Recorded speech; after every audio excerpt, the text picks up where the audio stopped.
Welcome back, WNST, Towson, Baltimore, and Baltimore Positive. We are positively doing the ho-ho-ho thing here and delivering the holiday magic to your door. Our friends at the Harker Brothers, they've not only become an employee-owned company, they're very proud of that. I hope you go out and listen to Sean and Steve tell the incredible story. Go out to Facebook and hear their story. But more than that, just get the ice cream. It's $15.70 off.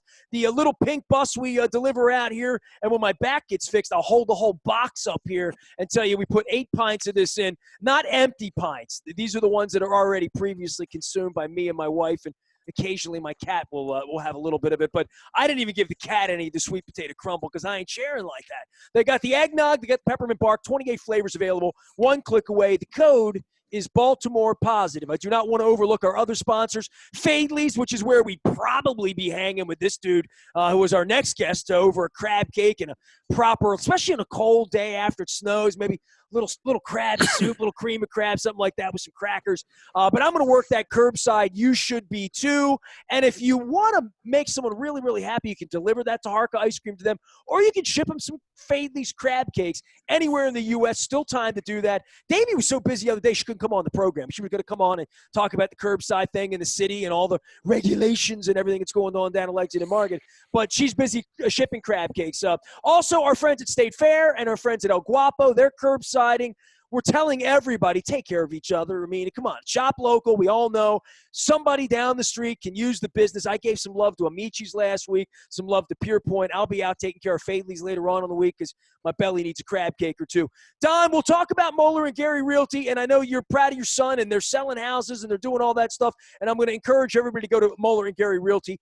But, more than anything, you jumped on this right after the election, beginning of the month. You said, look, this lockdown, the COVID, we need to get our local people on again because we're out of election season. We need to get local health and education, but more than that, just people taking care of people. And you were a public servant for 2 decades. You know everybody's doing double duty here in the holidays during the pandemic. They absolutely are. And just recently, we got a new Baltimore City Council inaugurated. We got a new mayor in Brandon Scott, and we've got one of the folks really making a difference in our city, and that's 9th District Councilman John Bullock. Dr. John Bullock, welcome to Baltimore Positive. Hey, glad to be here. Thanks for having me. I'm going to start probably where we shouldn't, but every now and then there are debates that break out in our public discourse. Every time I think I've seen it all, then I see something else. And we've got this absolutely insane attack that Tucker Carlson and the Wall Street Journal have decided to launch at Dr. Jill Biden because she's not a pediatrician. Did you just say that idiot's name on my programming? Did you really begin a segment with that idiot? I am so sorry, but when we have Dr. John Bullock, who I imagine is pretty proud of his doctoral degree from the University of Maryland, my guess is, Dr. John, you worked pretty hard for that degree. Absolutely. And I would say the same thing for Dr. Biden. The reality, unfortunately, is that we're dealing with an anti-intellectualism in this country right now. And so rather than respecting her academic pursuits and her educational credentials and her experience, there's an attempt to tear her down. But I think that wiser heads are prevailing at this point. And I think, to be quite frank with you, it's also very sexist. There are so many of us included that have a PhD, but oftentimes it's women who are being attacked as opposed to being honored and respected. I'm always considering the source, right? And I was always one of the kids that was like one of the achiever guys that was looking up to the people even smarter than me and trying to figure out how did they figure out the Rubik's Cube like that? You know what I mean? And Don was my teacher. Don knows of the gifted and talented kids I had around all of us in Dundalk put together in the early 80s to try to push us forward. I can't imagine the day that I was a doctor. I mean, that's something I felt like that was out of my league, right? Well, I felt like that and I know the respect you have when we have Rhodes Scholars and stuff that you felt like as a kid from Mount St. Joe going out to Western Maryland. It felt like it was That was a little further ahead than I thought I could take this spaceship. Well, and I think the councilman said something really important. I don't run around bragging about my doctorate in education. I don't sign my name, Dr. Moeller. I don't know why. I just don't. Hold on, you're a doctor? I am indeed. And I know your daughter is because you've called her that. I am. And it was, 4 of the best years of my life, being surrounded with incredible professors and an incredible cohort of folks that went through the program with me. I often say, I don't know about you, John, but I never felt more well-read, more up-to-date on issues, more challenged intellectually than I did at that. And again, I don't share that to brag about it. Was I pleased that I was able to do it and go through that process? Of course, I'm prouder of my daughter who did it while raising 5 kids. And as I say to people, if you think I'm not going to call somebody who's an elementary school principal and who's raising 5 children and at the same time earned her doctorate at the University of Maryland, you don't think I think she's worthy of the title doctor? I just don't understand the attack. And I think you said it, Councilman, and maybe you can expand upon it, and then we will get to local issues. But I had to, since you have that doctorate. I said to my wife this morning, it's funny, when I read the Tucker Carlson piece, I said to her what you did. I said, the only thing that I can attach this to that makes any sense is he believes this anti-intellectualism, that if you're smart, that's a bad thing.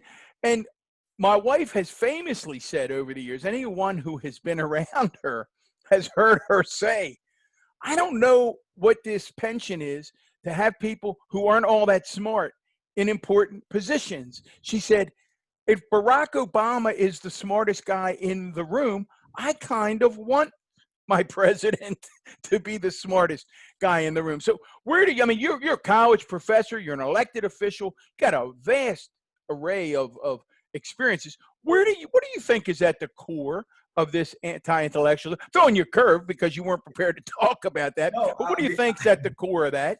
No, this is fantastic. I think you can draw an interesting contrast, right? And so I'm not going to do anything to attack the first lady that's currently with the president, but put it in these terms, right? I mean, you've had a first lady and Michelle Obama, you've had a first lady and Mrs. Trump, and so there's a vast difference in terms of communication styles. And I think in some ways there's an attempt not only to compensate for some of the challenges with communication with the current occupant, and then also make an attack in terms of legitimacy of the president-elect, and by extension, his wife, who again has been an educator and hasn't earned a doctorate. I agree with you. For me, it was a fantastic 4 years of my life. I have so many books. I have my own library based upon all of that reading and some of the best experiences. And I'll be honest with you, for me, it was a huge achievement being a first-generation college student, right? To be able to get a PhD, become a professor, and then also part of the reason why I use that title is also to inspire young people to say, hey, you can make it as well. And I look at her as also inspiring women, young people, mothers as well. You mentioned your daughter, and that's fantastic. I mean, I had no children when I was getting my doctorate, and I have 2 now, so I can only imagine the challenge involved with that. But yeah, it speaks to the unfortunate and low level of discourse in our country these days. And it is quite unfortunate, but I am encouraged by the response from people across racial, economic, political lines who are saying this is out of bounds. This is not what we should be doing. We love to get to know our guests when they're here. Give everybody a little bit of your background if they don't know and they haven't read up on how you believed you could go get a doctorate, right? Like, and how I could know Moeller 38 years and didn't. That's it. It's over. You're now Dr. Moeller forever. No. It's over. Oh man, you're now the good doctor. He's one of the best public servants that we have, but also a shining light. And I think both of your stories being connected has a lot to do with my story. So, I was fortunate to get a full scholarship to go to college. I'm originally from Philadelphia. You escaped. Good job. Good job. Good job. Yeah. I'm a Ravens fan now, but Eagles are terrible. But anyway, I'll tell you this. I got to college, and I remember I had a professor my freshman year who said, and I was a political science major and I was doing really well in the course. He said, you could get a PhD. I had never met anybody with a PhD. I didn't even know what one was, but it planted the seed. And so you think about guidance counselors and mentors and folks who pour positivity into your life. And so the fact that we're on Baltimore Positive is really a reflection of what positive thinking and motivation can do. And so I've been blessed literally to get full scholarships to college, full funding for a master's and a PhD, and then being able to show that to my sons and say, hey, these are some of the opportunities, and what do we do with that opportunity? So, I got a chance to work in Washington, D.C. after getting my master's. I worked in D.C. government. And then, that thing in the back of my head about getting a doctorate was still there. I went to College Park. It was a wonderful experience. Go Terps. Moved to Baltimore 15 years ago, West Baltimore, bought a house. The rest was history. Got involved with the church, got involved with the neighborhood, ran a nonprofit, did media. So hold on, you picked Baltimore. I picked Baltimore. See, that's always fascinating to me, in the case of anyone that's not from around here. Eric Costello, I live down at the harbor. I'm from Dundalk, sort of famously. I've lived in the city for 2 decades now. This whole thing got started because, I love Baltimore because, I came off the boat, right? Orioles, Colts leave, try to get the Ravens here. I'm the guy flying the flag I love Baltimore in that sort of a way. I always find it fascinating. My wife's from New Hampshire. We have dear friends that are from Philadelphia, that are neighbors that live here. But people that come from other places, give me the attraction to Baltimore for you. The one thing I can say, it's real. I love the sincerity of people. Being from Philadelphia, then going to Washington, D.C., a lot of times there's a certain pretense involved with Washington, D.C. Even though it's a great city, there's certain pretentiousness there. Baltimore reminds me a lot of Philadelphia. It's a hard scrabble city, but it's also, I would say, even a smaller connection of people. And it's much more of a family related area. You talk to someone, you'll talk about what high school they went to. They're very much connected to their communities. Everyone from out of town says that. They're like, it's a high school town. And I love that because it just shows that, people are so connected. I've heard Smaltimore so many times, and I've realized that. I've talked to one person and realized I'm talking to this person's cousin, this person's. Well, I had Danielle McCrae talking trash about Brandon Scott's high school earlier today. You know what I mean? I put a Mervo Poly thing. It's not hard to do. It's amazing, and even in these times, that folks stay connected. And I look at our colleagues on the council, and there's that good-natured ribbing between folks. And one thing I realized getting to Baltimore, the whole East Side and West Side piece, and that there's almost like two different worlds, but it's not much of a conflict. And so, trying to bring out the best in all of us. So I would just say, there's a bumper sticker I've seen. It's like Baltimore, I actually like it. And the thing is, I love Baltimore. It just draws you in. You're here and you get the culture, the sports, the fans, but just the people. And it's kind of infectious. Well, you know what? Don taught me last summer that they eat crabs differently on the west side than the east side, right, Don?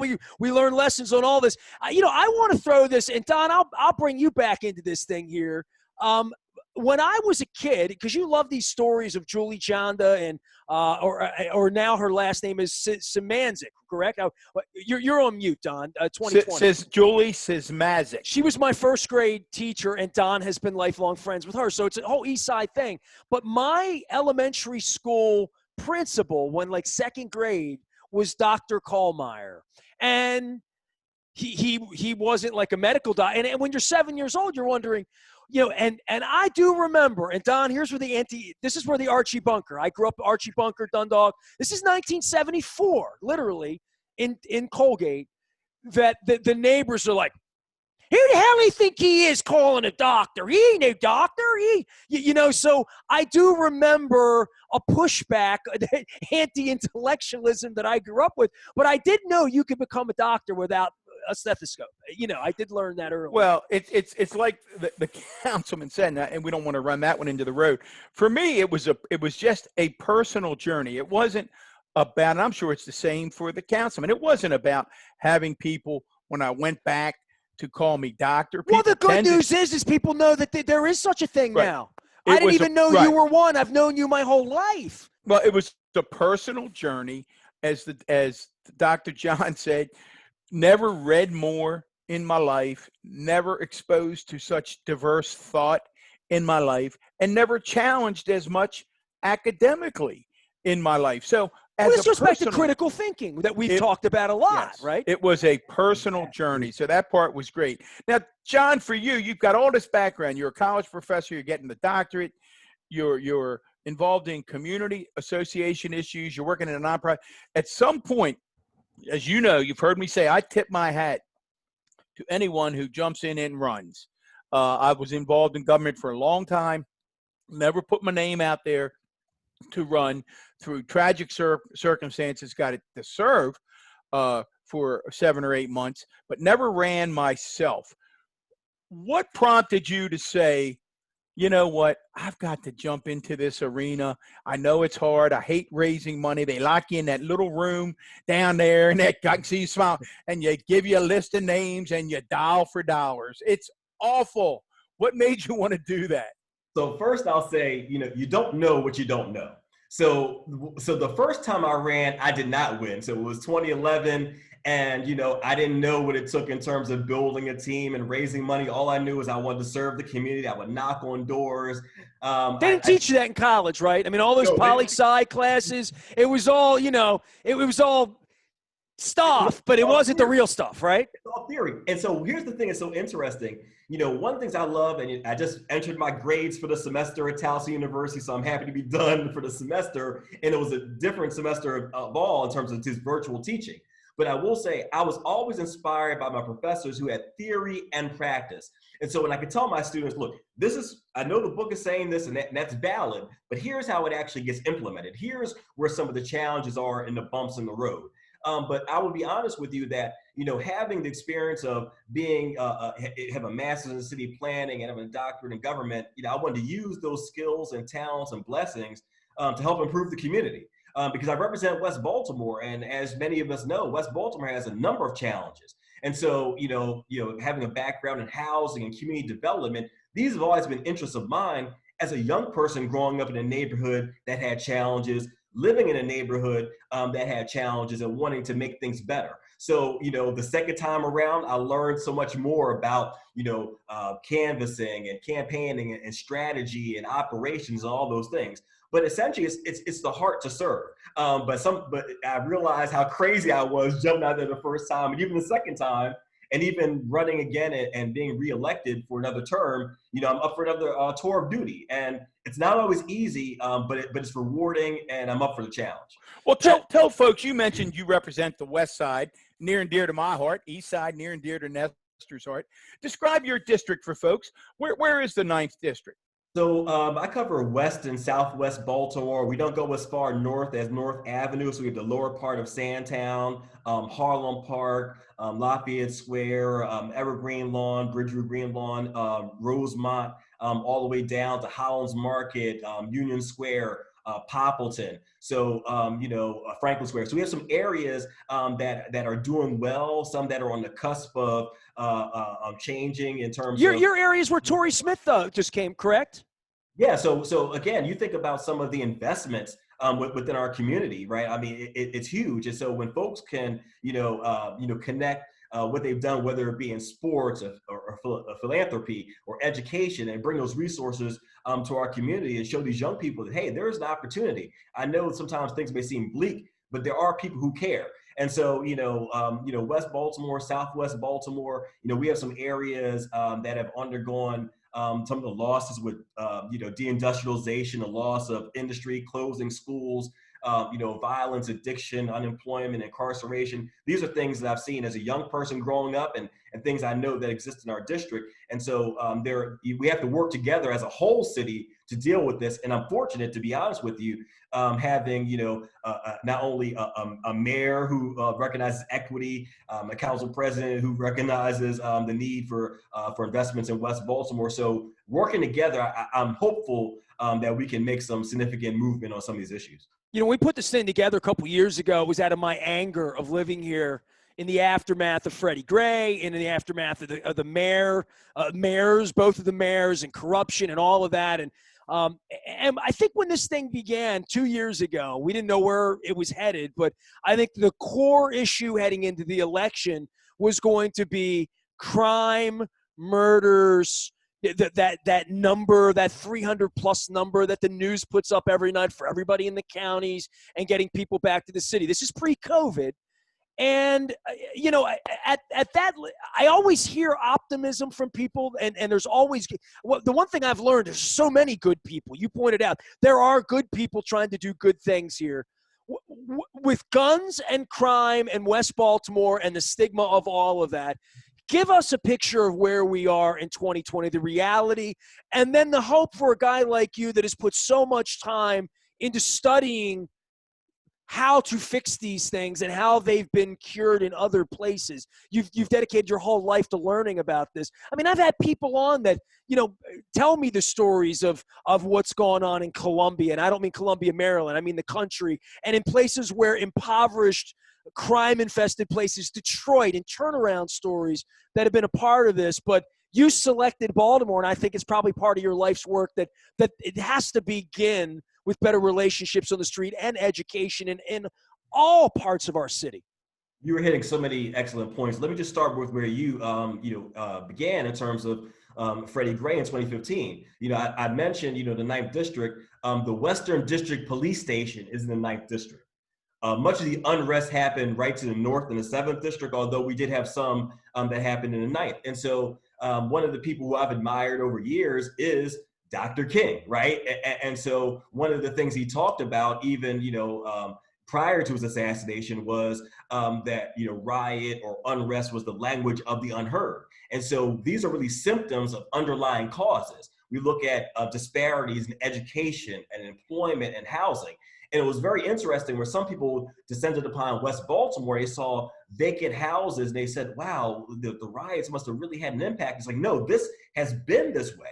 And so we look at, cities like Detroit and Cleveland and Pittsburgh that have also undergone this loss of industry, loss of population. And so I share with folks, Baltimore in 1950 had almost 1 million people, 950,000 people. And when those 300,000 people left, they didn't take their houses with them. And so we have this housing stock that has been left over. And so part of it is, targeting things like, or having targeted demolition, but also revitalization or rehab for housing. And so one of the things I've been very happy to sponsor and get passed in the last term was funding for the Affordable Housing Trust Fund, to really speak to these issues and create a real investment around them. But the reality is that, education is key. I know I wouldn't be where I am if it were not for education. And unfortunately, a lot of our young people have not been prepared for the world that we're in, the 21st century. We think about the jobs of the future. And so we look at where places like, I mentioned Pittsburgh before, and other former Rust Belt cities have shifted from manufacturing toward education, medicine, technology. And so if you're not prepared for those career paths, you're left behind. And so it has to be that investment for education. I say that as an educator, but then also the reality is we're dealing with family issues, right? I mean, if you're in a neighborhood where you're worried about getting, to school safely, and you're worried about where your next meal is going to come from, you're not going to do very well in that environment. And I will be quite frank with you, in terms of the crime and violence, I think some of us were hopeful that, during, the shutdown, in terms of COVID, that things would cool down. But in fact, they've actually been on the uptick. And a lot of that speaks to just the severe need and fractured relationships within our communities, family structures, neighborhood structures, those gaps that we see, they're playing out right in front of us every day. Well, Council, and again, if you're just joining us, we are with 9th District Baltimore City Councilman Dr. John Bullock, just recently inaugurated for another term. I guess the question that we get a lot, and we asked your colleague, Danielle McCrae, we've talked with Eric Costello, we've talked with a number of city folks, talked with the mayor a number of times. What I think the problem that you all face, and I'm so happy to hear your optimism, is that people are almost on the verge of saying, it is just what it is. We're a 300 and some homicide city. Like we can't make it better, right? We can't fix it. We got good people. I mean, John's a good guy. Danielle's a good guy. The mayor's going to try hard. We must fix it. I don't know that we can. Give us some hope and tell us what we can do concretely to start to drive these homicide numbers down? I think there are a few things. I mean, part of it is, helping to build back our neighborhood associations and even our religious institutions. I see there's a gap between many of our seniors. You go to some churches and synagogues and other institutions, you might see, seniors and babies, but not as much of the folks in the middle age like myself who are in their 40s. I think that's part of it. But the other part also, I'll be honest with you, is also making sure that folks see the positivity in the city and coming here. You mentioned, being downtown and being near the harbor. One of the organizations that I led for a few years was the Downtown Baltimore Family Alliance. And part of the thrust of that is to attract and retain those young people who are coming into the city, those graduates of institutions locally, those folks who are investing in properties, because that also lifts up the school system. When we're losing young people, when we're using young people and families, those dollars follow those students to other jurisdictions. And so when we look at, the school system in terms of its finances, having those bodies in the school, even virtually, that matters. That makes a whole lot of difference. The other part also, and you referenced this before, in terms of the relationship between, neighborhoods, communities, and police. Quite frankly, I have a lot of seniors who will call around issues they see in terms of loitering or drugs or what have you, but restoring that faith in communities, for the average person to call with a degree of certainty that their voice is going to be heard. And you mentioned corruption. The fact is, we did have a situation where corruption was rampant in the police department, which also meant that folks were not comfortable coming forward, believing that they might be victimized or targeted. So we have to root out corruption, not only in terms of politics, but also in law enforcement, to give people that degree of certainty. And unfortunately, those, the problems of the past still haunt us in many ways. And we want people to be able to call the police, but also rely on their neighbors. We have to rebuild. You think about what our communities were like in the 80s and earlier. It's not that they were perfect, but some of our structures were still in place. So we have to, deal with the issue of crime and also enforcement, but then investing on that front end. Recreation and education is also going to be key, because it's going to be less expensive, and it's going to bear more fruit to invest in young people early on rather than trying to rehabilitate them later on after they've been in the criminal justice system. Doc, the surveillance cameras sort of came back into light again this week. It's been a while since we talked about it. I think COVID sort of made it sort of go away. I mean, they could surveil me all they want. I've been sitting in the same spot for 7 months, except between here and State Fair and the supermarket, right? But the data coming back, you put a lot of effort into this. Thoughts about it? Just as a citizen, I'm in favor of it. If I ran for mayor and it was considered, I would have been for it. But I understand with the criminal element within the police department and people's concerns about privacy. Hey, I talk about sweet potatoes with my phone off. The next thing you know, I'm getting delivered sweet potato ads. Like that happens all week. So I'm convinced the walls have ears in here and the Russians are listening. But where are you on the surveillance? So I would just say, to your point, we're very much in the future. You think about, Big Brother or 1984 and there's all this kind of, surveillance. But the reality is that, I do believe that, privacy rights need to be respected. And there's a certain expectation of privacy within one's home. At the same time, we have to use all the tools at our disposal as it relates to dealing with public safety. And if aerial surveillance along with ShotSpotter and other tools can help us to get to where we need to go. ShotSpotter. Stop there. Hang on. I live here. My wife last weekend, we're at the corner of Charles and I can't think of the name right now. Either way, there was a truck with a thing, and my wife's like, "Hey, that thing's going up there," and I'm like, "Oh, okay. Tell me about that," because I think that's what it was, right? Mm-hmm. So the thing is, you have the reaction to the sounds, right? And so then trying to pinpoint where the activity is coming from, and then using other tools of the GIS to be able to pinpoint where the shots are coming from. I understand that there are issues in terms of privacy concerns, and I've heard others who have been wary in terms of whether there'll be disparate enforcement, and we've seen that in the past. But I will say, hearing from many of my neighbors and residents, they're open to it. Oh, I feel better that it's on my corner. I'm happy with it. And you make a good point in that, I haven't really been going to many places, but once you leave, your front door, the expectation of privacy is a bit limited. So again, I understand privacy rights, but I also understand we have to use the tools at our disposal. So I'm willing to work through that process because I think it can be useful if deployed correctly. It was Conway, by the way. Go ahead, Don. You're on mute, buddy. Councilman, who were the major influences in terms of elected officials? I know there were teachers and moms and dads and that, but as someone who now is an elected official, who were those elected officials in your lifetime that you looked at and said, man, that's me. I want to be that.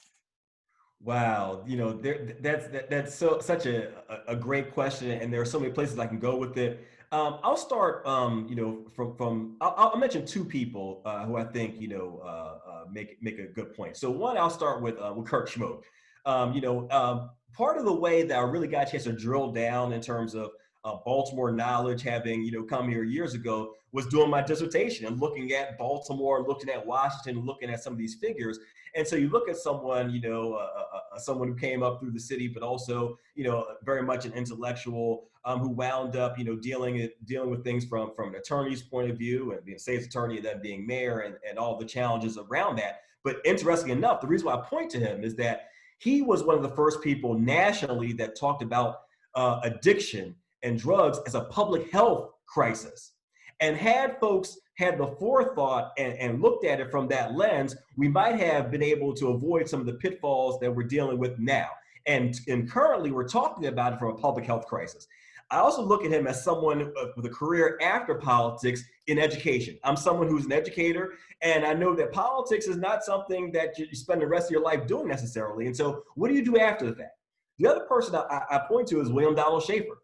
And he is someone who, again, learning the city. I tell anyone that, I'm an educator, but I'm learning every day. And I look at someone like Schaefer, who spent years on the council, then years as the, council president, and wound up being mayor, and then governor and comptroller, that he just had a love for the people. But one of the things I really take away, and I do this myself, and people may not see it, but he would be in the back of community meetings taking notes. Right. And so those kinds of things, having that attention to detail and also learning. So I'm in my second term now, but I'm learning every day. And so I think there's a certain humility and there's a certain service that I see with those individuals. And you can go on throughout, history in terms of individuals. But when you ask that question, those are the two figures that really came to mind. Well, you have, I was smiling because you have picked two of Nestor's favorite people. We've had President Schmoke on, and I encourage anyone who's listening to go just into the search bar at baltimorepositive.com, type in Kurt Schmoke. His interview will come up. It's Nestor's alma mater, but Nestor talks about Kurt Schmoke and William Donald Schaefer all of the time, citing a lot of the things that you did. Well, Governor Schaefer, the statue has it. Just do it now. Do it now is what it says on the little notes. For you, with the hope of Baltimore and the things that you see that are good things, and obviously you're involved in this for the right reasons. Give me some hope here on the backside of COVID that between all the things that are trying to come together now with Biden, Harris, and where this thing might go in Georgia, that the priority and the emphasis on education and manufacturing and local and jobs, that will be cool again. I was in another interview, and someone asked me. Not as good as this one. Not as good as this one. Not as fun as this one. This is probably the most fun interview. I'll say that, bar none. It's not because of Moeller. It's because of me. I'm the fun one here. But the question, it was prior to the general election, prior to our national election. And so, the question was, what does this election mean? And my answer was that it's really about the soul of this country. What do we believe in? Do we believe in, in science? Do we believe in humanity? And where are we going as a country? And I think that we're righting the ship. But also, I would say, even though we've had some challenges during these last 8-9 months, it's brought out some of the best of us, right? There are people who have, gone into their pockets, who have contributed, who have, shown up. I think about our first line of resource workers and our Well, we're healthcare. all looking for heroes on Sunday in football, right? And there's heroes everywhere, right? Literally. Exactly, and even sometimes on alternate days of the week we see football. But the fact is, I think that people are inspired now, right? I think they're inspired in a different way. I think having a president who seems like a very decent person, a president-elect who seems like a decent person, who also understands what it means in terms of having disinvestment, whether it be in Scranton or whether it be in Baltimore, when the current president talked about infrastructure at the outset, we never saw that investment. And so I'm hopeful that with this administration that's coming in, that we'll see this investment in infrastructure, that we'll see this attention to our cities that have been oftentimes left behind, but also getting back into education and science and recognizing America's place not only in the world from a broad perspective of international relations, but also what we do for our environment, what we do in our country. And I even look at, the First Lady to be, the fact that she's invested in community college education. The thing people forget is that she's been an educator in community colleges. And if we want to get our young people, even not so young people, retrained for the jobs of the future, the community colleges have to be the way. And so whether it's BCCC or CCBC, those are going to be the pipelines to get people trained in some of the skills that are going to be needed for the future. So I'm hopeful in some of those pieces that we can get our folks into those pipelines for careers. We're in a good place to be. That and Mackenzie Scott this week. How about that? Nestor, I swear to God, we're not passing notes through Zoom, folks. But Nestor just read my mind when the doctor talked about the incredibly inspiring things going on. I mean, my wife, Linda, and I looked at the TV and read the Sun. When you look at someone like Mackenzie Scott giving away $4.2 billion, directly affecting institutions that we care deeply about here, the Y, the United Way, Morgan State, Bowie. I mean, all the HBCUs. That is a serious local investment that government would not be able to do, right? Literally. Let me just say how amazing that is. And I say that, as someone who's been affiliated with the YMCA, back in Philadelphia, I was a camp counselor at the West Philadelphia YMCA. I ran the sports camp there. I'm a graduate of Hampton University, an historically Black college that also received $40 million from Mackenzie Scott. So go Pirates! Go Pirates! Go Pirates! I love it. You know about the Pirates. That's what I'm talking about. Yes. And so you look at that in terms of our institutions here in Baltimore, it makes such a huge difference when folks are investing those resources, because we know that Baltimore is a city, we're cash strapped. And COVID hit us hard. We're looking at the downturn in terms of receipts for restaurants, hotels, venues. People are hurting. And so that kind of infusion of resources into institutions that are doing good things for young people and even not so young people is amazing. And a heartfelt thank you really goes out to her in that effort. Yeah. It was really remarkable. Before we let you run, Councilman, we thank you for taking so much time with us. Just recently, Mayor Scott, right out of the chute, made the very, very difficult decision based on public health, public safety, to shut restaurants. And it's heartbreaking. All three of us, I'm sure, know restaurateurs. They're very good friends of ours. They're neighbors. They're relatives. They are hanging by a thread. I think the latest number is 110,000 restaurants have closed nationwide. The famous 21 Club in New York just closed recently. What do you say to the restaurateurs in your district who are trying to hang on, and what can we do to help them get through the next few months before this thing is in the rear view mirror? Well, one, just saying that we feel your pain. These are institutions that serve our neighbors. I think about one of the places that I frequent a whole lot in the 9th District, Zella's Pizzeria. So shout out to Zella's. Again, making sure. Whoa! You're gonna give me pizza recommendations? I'm skinny, but I eat pizza. What?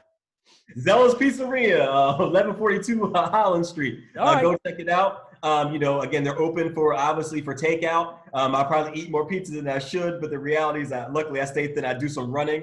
And every race I was supposed to run this year got canceled, from the Baltimore Marathon to the Baltimore 10 miler. I love these races, but we know that we're in a tight spot for public health reasons, and so I would say if you can do takeout, make sure you do it. I will say I'm proud of my colleague, Eric Costello, Councilman Costello. I think about Council President Scott, Council President Council President Mosby and Mayor Scott. Looking at those surcharges for deliveries. Again, we have to really support these restaurants, and I think they're doing a great job. So I'm happy to be serving with them. Even after getting sworn in on Thursday, I know it was going to be the last night to be able to go out and patronize a restaurant. So I was able to go out and get a meal, and even talking to the owner of the restaurant, talking about how worried he was, not only for himself, but more so for his workers. And so, whatever we can do to support folks is important. Look at this pizza, Don. Hold on here. Look at this pizza. How do I not know about this pizza? I'm Eastside. I'm Pizza John's. I mean, always. But geez, well, let's ask the councilman now. We've got him on here before. All right, councilman. If Nestor's getting ready to order there, what is the Bullock my wife's special? out of town. She eats roasted red. I'm getting that roasted red right there. What's the Bullock special? Everything is good there. One of the things I love, well, a couple things that I really love there since we're talking. So I'm a sucker for one pizza that my sons and I really like. We do a pizza with garlic sauce and spinach. I love another one with pesto sauce and mushrooms. You can make your own. They have barbecue chicken pizza. Everything that you're looking for, we have it there. But also, I would give a shout out also to their Old Bay wings, which are delicious. So you can look through that menu, and you'll find a lot of great stuff. Man, that's good, man. See, that's shopping local. That's for everybody in every neighborhood. Take care of your local people the way we're trying to at least talk up one business over at Zealous. Shout out to them on the west side. How about that? Absolutely. Thank you so much. Hollins, man. I'm hungry. Don will not let me get up and eat. So we're going to wrap things up now that I've done that. I'm going to get over to Faithley's and grab a crab cake. I hope everybody ships those out. You ever had Darker Brothers ice cream, Doc? Oh, of course. You got to love it. It's great. I got to say one piece, because we're talking about intellectualism. I would just say, looking behind you, fragile. Fragile. 'Tis the season. You shoot your eye out, Doctor. Dr. John Bullock joining us here, one of our council members here. We don't import much from Philadelphia. Pretzels, cheesesteaks, John Harbaugh, and you. How about that? All right, I'm in good That's company. Good company there. Fair enough. On behalf of former Baltimore County Executive Don Moeller, we're keeping the conversation moving here through the holidays during the pandemic, reminding everybody, wash your hands, stay away from your family. I mean, I don't mean that fully, but I mean, don't, right? Am I saying that right, guys? That sounds good to me. We got to elbow the family. We're going to hug at one point again. We're going to have a group hug in the city. And I just want to give people some sense here to not be foolish during the holidays, right? We got to stay safe here through this thing. And I say it sort of facetiously, Mask up. This is the year if you got family members you don't like. This is a good year to skip it, okay, for all the reasons above. All right. Find me, Ness at BaltimorePositive.com. We're mixing sports. We're mixing the holidays. We're even mixing some eggnog from our friends at the Harka. Go save $15.70 when you enter that Baltimore Positive code. Here, let my wife tell you about it. We are WNST.net, AM 1570 Towson, Baltimore, and we never stop talking ice cream, the holidays, and Baltimore Positive.